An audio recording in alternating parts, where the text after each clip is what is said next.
Hello hi అండి, welcome back to MRFB daily blogs అండి. ఇవాళ అయితే మినీ బ్లాగ్ అయితే పెడుతున్నాను. ఫుల్ వీడియో అయితే ఏం తీయలేదండి.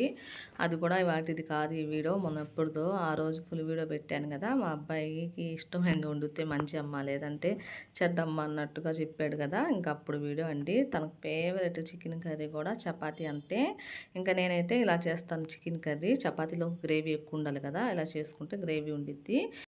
ఇంకా తాలింపులో అయితే ఒక 2 లవంగా, ఒక యాలుక్కాయ, చిన్ని దాల్చిన చెక్క వేసుకున్నానండి. దాని తర్వాత ఒక ఉల్లిపాయ కట్ చేసేసుకున్నాను. అది ఒక నిమిషం పాటు మగ్గినాకైతే ఒక 10 జీడిపప్పు వేసుకున్నాను. అది కూడా ఒక నిమిషం పాటు మగ్గినాక ఒక మీడియం సైజ్ టమాటా 2 అయితే వేసుకున్నానండి. అది కూడా ఒక నిమిషం పాటు మగ్గినాకైతే నీళ్ళేసి మంచిగా మగ్గనిచ్చాను. ఇంకా దాంతోనే ఒక చిటికెడు పసుపు, టేస్ట్ సరిపడంత కారం వేసుకొని ఇంకా మిక్సీ అయితే పట్టేశానండి.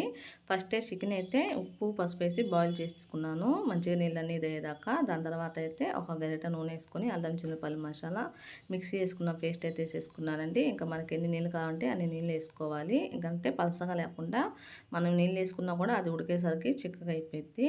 చిక్కగా ఉంటేనే బాగుండిద్ది గ్రేవీ, టేస్టీగా సింపుల్గా చాలా బాగుండిద్దండి. ఇంకా దాంట్లో కొంచెం ధనియా పొడి, కొత్తిమీర అయితే వేసుకున్నానండి. ఒక 10 నిమిషాల పాటు మరగనిస్తే సరిపోద్ది. మా పిల్లలకి చాలా ఇష్టం అండి చికెన్ కర్రీ కూడా చపాతీ. ఈ వీడియో నచ్చితే లైక్ చేయండి, షేర్ చేయండి, మా ఛానల్ని సబ్స్క్రైబ్ చేసుకోండి. ఫుల్ వీడియో అయితే ఏం పెట్టలేదండి, పెట్టాలి. వీడియో కూడా తీయలేదు నేను.